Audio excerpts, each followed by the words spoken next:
Welcome back, everybody. Bobby, good to talk to you again. Hey, Bill. How you doing, bud?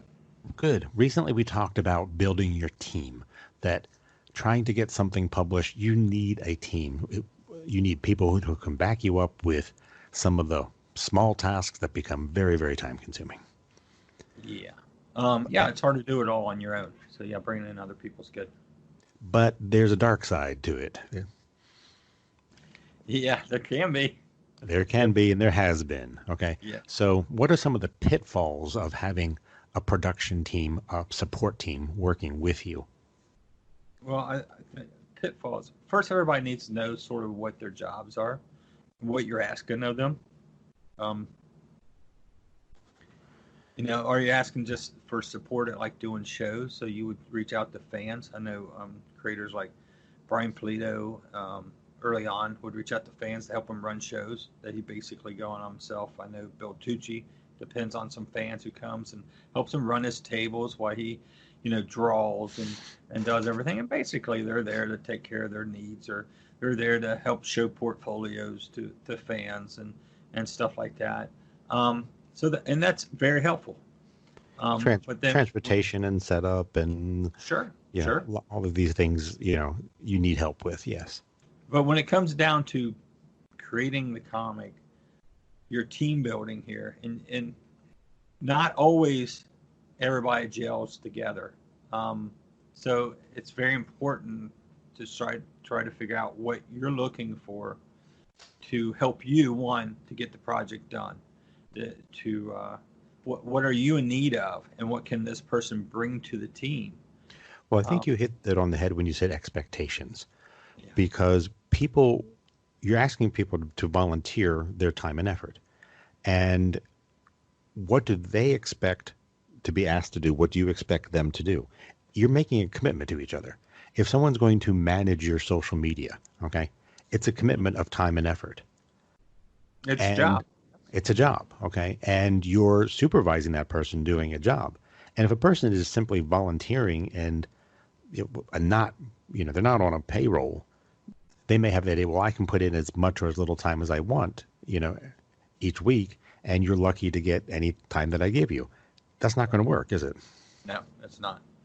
If you're just doing it on the side, then, something like that might work. But if you got a schedule, you've really got to, you got to have people you can depend on, I guess.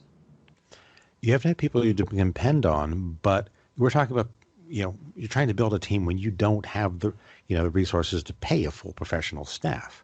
So you're asking for people's indulgence. Can you help me out now? But what are they expecting to get on the other side? That's the problem. Right. And the biggest thing is, what skill set are they bringing to you? So you know what you can offer them to be part of the team. A lot of people just want to be a part of the team. I want to make comics. I can't draw, I can't ink, but I can run a computer. I can run your website for you.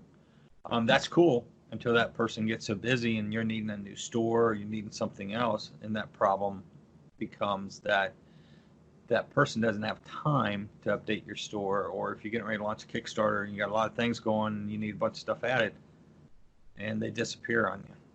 And I think that's the worst thing that happens, is when you reach out as bring people in. I bring it into with artists who are all excited. Yeah, let's do those covers. I send them artwork, and I send them blue line art paper and stuff, and then they're just gone. They see your messages. Great thing about Facebook is when they're online, you see the little green dot, but they don't reply. So, and it happens more often than not. So you got to be very selective on your team. And often these people that are on your team are friends. They're not perfect strangers you just recruited. They're people in your life, okay? They're friends, they're relatives. So they may initially make a commitment to you and not realize how much time and effort it really does take, and need to back off. But you have to keep those lines of communication open. And you do.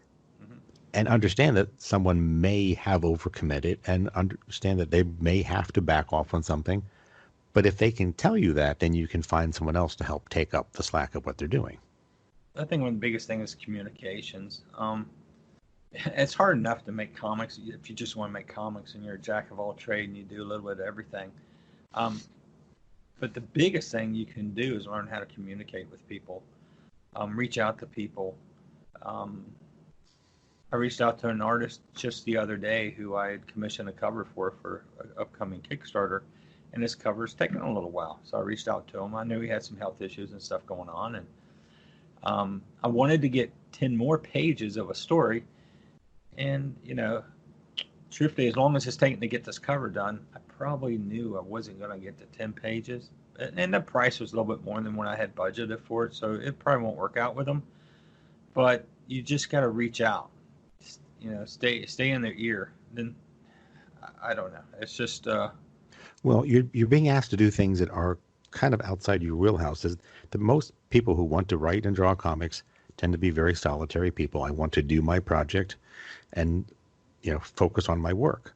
But now you're being asked to be a manager. You've got more than one person on your team, and you've got conflict between those people. How do you deal with that? Okay.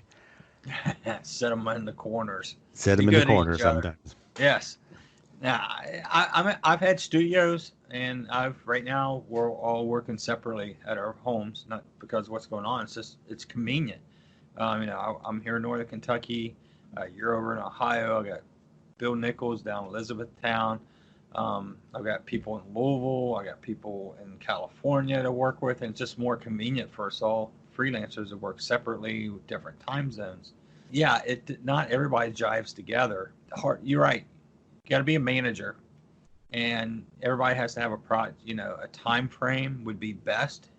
It doesn't always work, but trying to set up a flexible time frame for people to get things done, constantly communication. I can't express communication. When that breaks down, the project breaks down. And that's exactly what hurts most projects. Why they come to a grinding halt is you find out things could have been worked out if people were just able to communicate with each other, just take the time, but also the effort to say, well, no, I am having a problem with this or this. Then you can solve it. If people just keep saying, okay, then the problems don't get solved. Yes. But you're asking for people to do a lot of work on your behalf, but you don't have a big budget to directly, hire them. What kind of compensation can you offer people who are helping you out with conventions, with social media, with other things like this? Yeah. Well, I think do you give somebody who works a convention part of your IP ownership? I don't think so. But have you seen people ask for things like that? Yeah, I have, believe it or not. Come on, people ask for anything nowadays. Yeah. The biggest thing, I think, when you have fans who help you at shows and stuff, they just want to be behind the table. They want to be a part of it. Now, I'm not saying take advantage of that, but also allowing them to be a part of it. As long as they represent you well, as long as they represent what you're wanting to look and feel like, then, that's great. Take them out to I've had people help me at shows, and, you feed them. You take them out to dinner. You take care of them. You take care of them during the show. They're taking care of you during the show. So, buy them that pop and ice cream, and they're more happy. But when you build a team, now these guys are helping you produce, whether it's running websites or they're doing actual lettering, they're doing coloring for you. What are you going to give them? Especially if you got a really tight budget. If you have a budget, that's the ticket. For a lot of people, yeah, there's no budget at all to begin with. It's a wing and a prayer. Yes. But some of the most successful properties in the world have started that way. Yeah, and there's some people who are out there, you hear the pun, draw it and I'll pay you at the end of it. It's great exposure. No. Yes and no. When you're just starting, you need a balance. It's one thing to ask a writer to, write a story on spec. Okay, maybe we'll get paid for you. But for an artist to put in months of work, drawing something, that's different. And so it takes more time at the drawing board. Yeah. I think the biggest thing is be honest with them up front and say, is there a financial compensation? Is there ownership of the IP compensation? What are they going to get for their input on this? And just being honest up front with them is the best way to go. And it can be a split. I can pay you X dollars a page that's very low right now, but when this project becomes profitable, you can pay you more at the end, of the project. Right. And so that you're getting some shared risk in here. Okay. Yes. Because sometimes, people don't realize, how much financial risk an entrepreneur is taking. Okay. And they want to be completely taken care of whether the thing is going to work or not. And you're lucky to find that kind of situation. You're very lucky to find something like that. Yes. So shared risk is a fair deal, but nobody wants to put anything in writing. Nobody wants to talk about a lawyer, okay, until it's too late. Yeah, until I spent all this time and now I'm not getting anything. The project fell, the project got shelved. Yeah. And that's rough. I mean, nobody wants to put in all this work and not benefit from it or be successful. And there's thousands of IPs that are launched out there that never go anywhere. And there's probably a lot more of those that get a look and then never go anywhere. So are you doing it for a piece of the pie, or are you doing it because you just want to create comics? And I think that's what I've ran into over the years. Honestly, it's cost me a lot to make comics, and I've benefited very little. The satisfaction is having these characters and the joy of telling these stories. And every once in a while, when you come across that fan who wants to discuss it with you or ask you about it, it's awesome feeling. So, I mean, that's what you're wanting. That's what anybody on your team would want, is that feeling of being a part of the project. Yeah. As you know, my wife is a longtime elementary school teacher, and it's not something you get into for the money. It costs you a lot of money. The money you spend on your own kids in a classroom is tremendous. But, she did it for decades for the love of teaching, for the love of how she could help children. And comics creating things has a lot of similarities. Okay. If you just want money, there's better ways to make money. There is. But if you can make money, you can be a professional, you can be very successful professional. But if you don't have that love of the comics medium, of storytelling, of sharing your creativity, you just don't belong here. You really don't. If you're here just to make a box or something, there's other ways of doing it. That's, believe me, much more profitable. Indie publishing is it's a lost leader. I don't know how to put it. It's just, you do it because you love to create comics and you want to tell stories. You don't do it to get rich. If you happen to hit upon something, then you're one in a million. You run with it. But some of the people that you may recruit to help you on your team, okay, who are going to run, web services of different type or help you to fulfill a Kickstarter project, some of these people have dollar signs in their eyes. They look like, oh, you're going to be as rich as so-and-so and so-and-so. This is going to be the next Teenage Mutant Ninja Turtles. This is the next Walking Dead. If I get in on this by helping you stuff envelopes, okay, then I'm going to be set for life, okay? Like, you have to have a radar for that type of person. Yes, you do. And it's hard to tell that person, no, I really don't want you, or I need you to leave. But if you have that feeling that, that they're in it for the big score later on, it's better to gently cut them out early, because it's going to be a problem. It is. There again, part of that is communication. The more you can communicate with people, the more feel you've got of what they're expecting from their involvement in the project.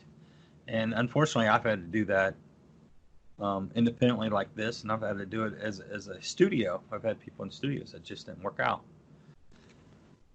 So, it just, you got to get the feel for it, and then you got to be honest with them. Biggest thing is just, oh, yeah, we'll take care of it down the road. And that will get you in trouble big time. So it's best to be honest up front, know who's getting what and how and what their expectation of, and that way you can hold them to, hey, you said you're going to handle this and this for this. I need this done, and it helps out to get the project moving forward and keep it going. And to realize when people's goals are no longer aligned with yours. Yeah, they're different. Mm-hmm. And that's not necessarily a bad thing. It's just someone may start out and be spending a lot of time of their free time helping you, but priorities change in their work life, their family life, and it's nothing that they're abandoning you. It's just, people's lives move and evolve, and that person may still want to be able to help as much as they could, but they just don't have the time.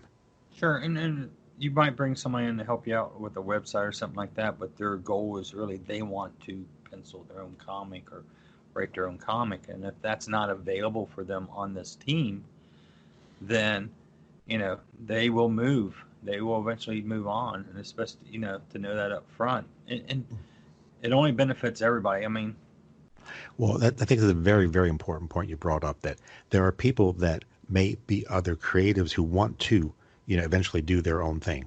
Well, you're not necessarily offering to be their publisher and start a publishing house.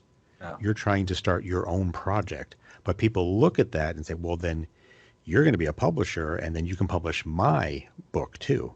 Right. And that's a totally different mindset at a totally different business than to publish your own independent book, than to say, well, I'll publish other people who want to get published. It's a lot of heavy lifting.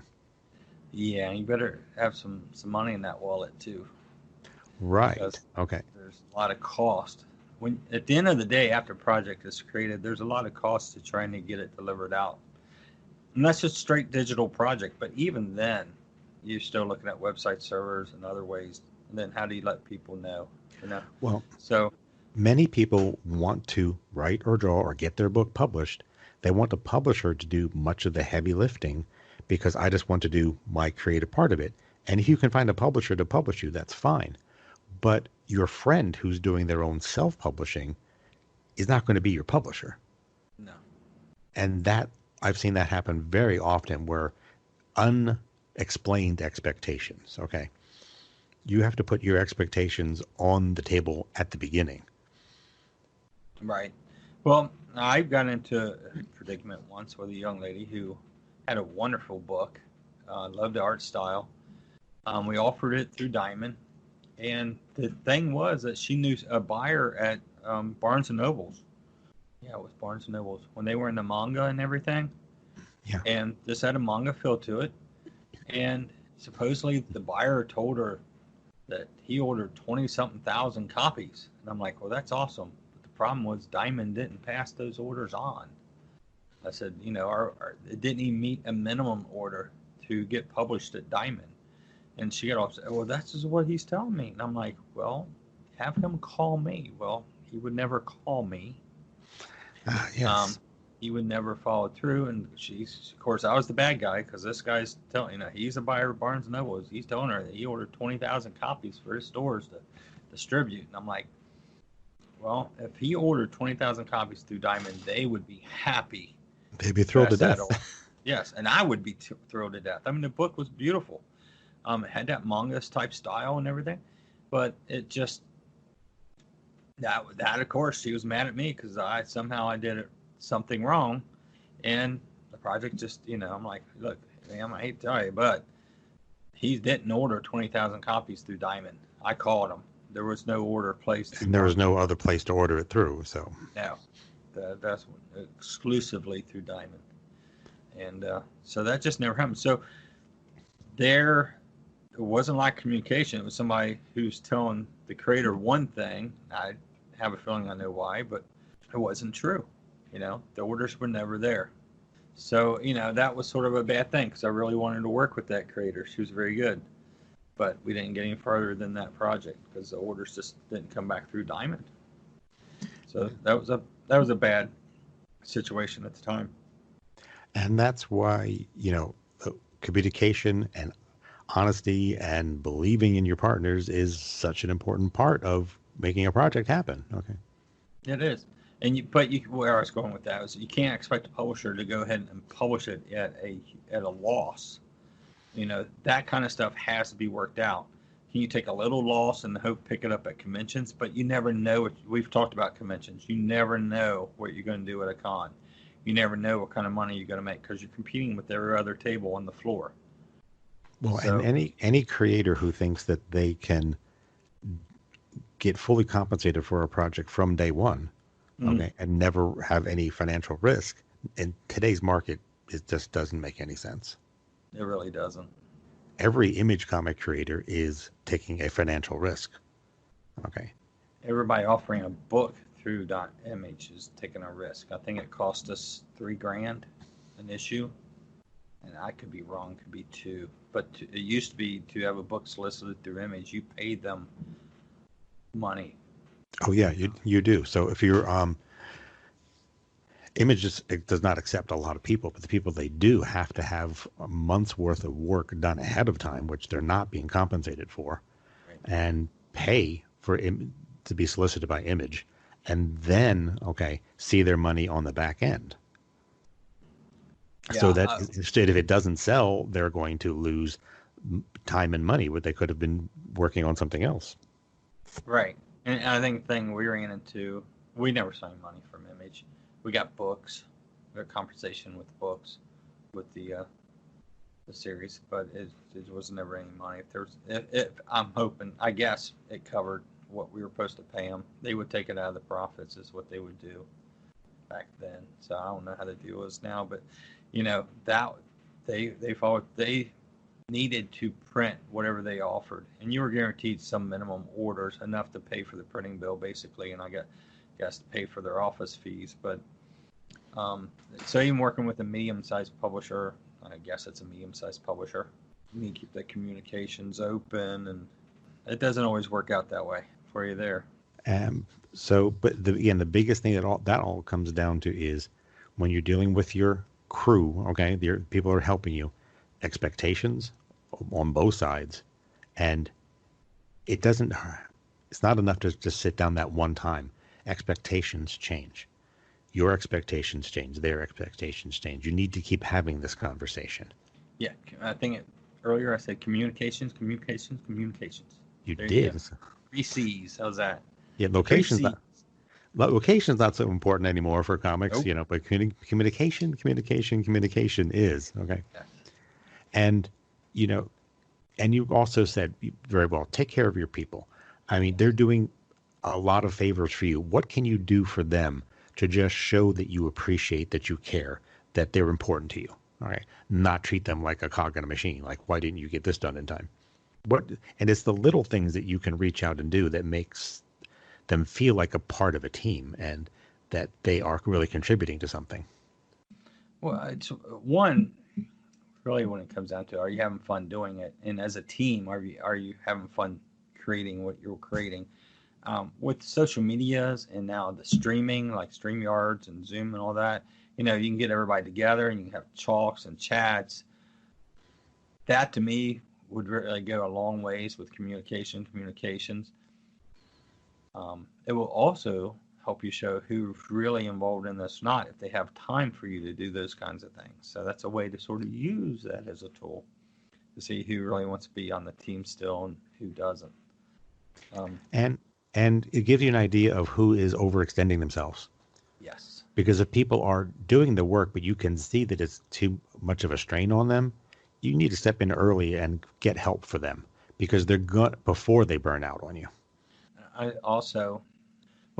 Team building works on a lot of things along with comics. I own a retro video game store, and I've got, counter clerks, I got techs, and I got managers. And communication is huge there. Who's a piece of it?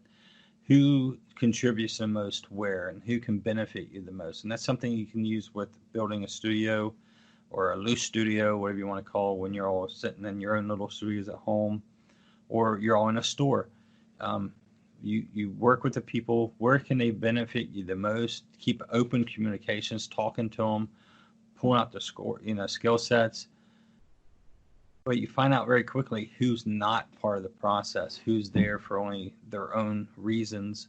And you need to, be upfront with them. have conversations off the side. Don't always call people out in front of other people either.